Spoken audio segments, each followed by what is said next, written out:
Hey y'all, how's it going? Railroad Captain back here again. Fixing to get fired up on some vintage air for the old baby blue here. A 1972 Chevrolet C10. First part of this video was from about a year ago when I redone my interior. I didn't get part of it filmed that I should have, but I got some photos on here and that'll get everybody caught up till today. And so we'll get things started here pretty soon and be sure we're blowing cold air by summertime. Thank y'all for stopping by. Don't forget to subscribe and let's see what we got.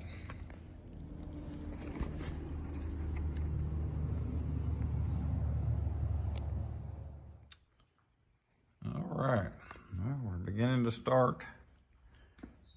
I have templates and I am getting ready to cut out holes in the dash for the factory air vents. We'll see how this goes. We'll see how it goes.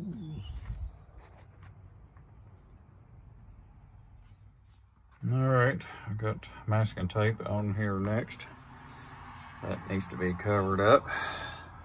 It makes a big difference. I've got the template out of the factory air cab, which I will have to line up perfectly like so, and then I'll have to trace it out.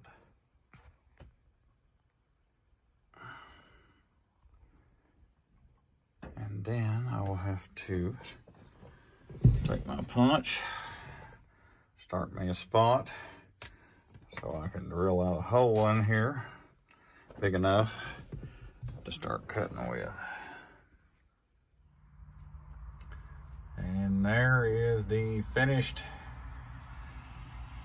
cutout for the factory air.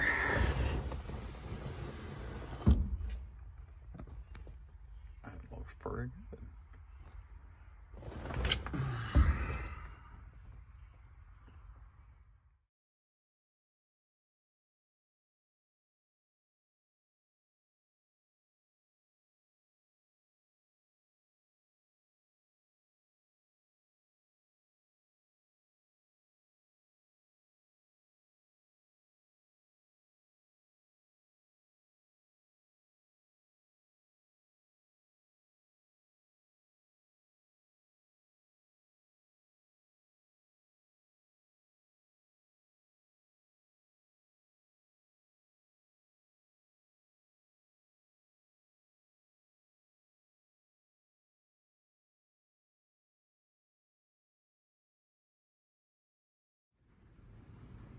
So now the vintage air is, some of it's came in. I've got the stuff for the outside.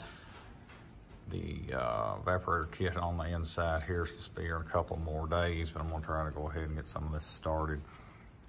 Didn't document well last year. It'd been about a year now since I showed you the first, that was on the first part of the video. So, I don't know why I didn't do that. I didn't think about the time. I hadn't started all this, I guess. But anyways, I've got my interior pretty much finished. So it's just time for the air kit now. I think everything turned out really well. The guy done an amazing, absolutely amazing job on this seat. The light never does it justice. It's actually metallic blue material, the medium metallic blue. It matches extremely close to the original, but it looks really light on camera compared, you know, to what it actually is. But I'm just so happy with it. I wish my grandfather had got to see this seat and everything. After I got the vents painted and put in, I went ahead and got my radio put back in, and I had actually modified this radio a couple of years ago, and I put an old school Pioneer Super Tuner 3 inside the AM radio, so it actually lights up right in here and you can see your digital green readout for your FM station, and at night it still lights up my AM dial, so I'm really happy with that. The sound quality is not the best. I put 2 of the 3.5-inch small speakers to fit. It's all would fit in there with the air vent. You know, I'm not going to be thumping or anything like that, but at least I can listen to the radio on the way the car shows and stuff. So you know, that's fine by me. I'm not worried about all that. I got my new carpet installed. I actually took the dash pad out too, and I matched all that up. I resprayed and re-dyed the dash pad, and I did the door panels at the same time, so everything matched up. New weather stripping, new chrome seal plates, new carpet.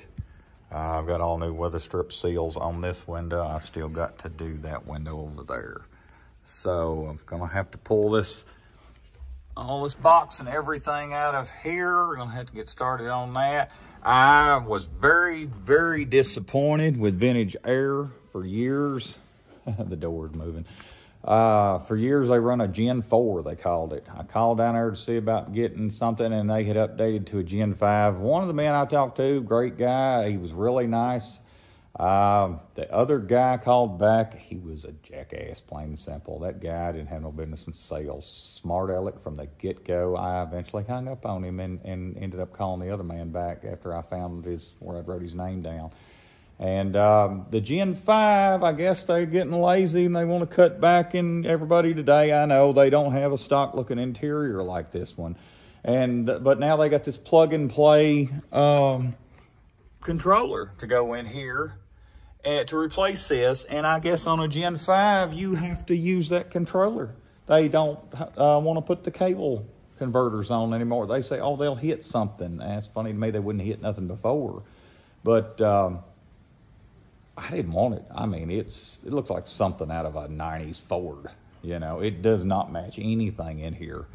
And all I've ever wanted is that original AC controller, and I've got one put up for this.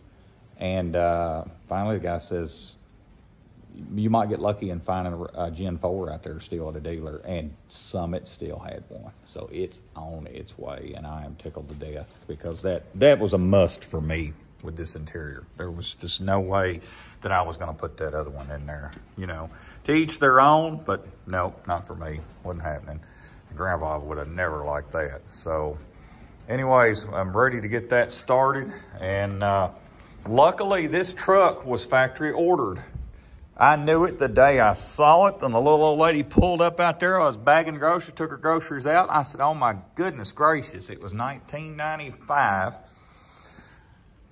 And I took her groceries out, had 112,000 actual miles on this truck. I already had 272s at that point, but they were old beaters. And I said, oh my God, ma'am, y'all factory ordered this truck. She said, how did you know that? I said, because it's got rear leaf springs on it. And I know you had to order them on a Chevrolet. They didn't come on them. She said, yep, you're right. And we're ready to sail. I said, we will be there tomorrow. And Grandpa bought it, and the rest is history. And I'm glad he did. He knew where it was going to end up, and he knew it'd be took care of. So,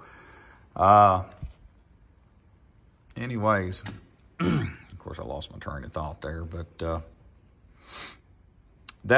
I'm sorry. They had an under-dash air kit was on this. Dealer installed under-dash air. I guess once they got it back, they wished they had ordered the air, but they didn't. So it worked in the early 90s. It worked for a while there, and it finally quit, and there was just, all of it was dealer installed, but it was just a clobbled up mess, in my opinion. So luckily, I checked the thing that came here with the condenser and the holes that they would already put in here. This is perfect. Everything's where it needs to be. I don't have to drill another hole. I'm happy with that.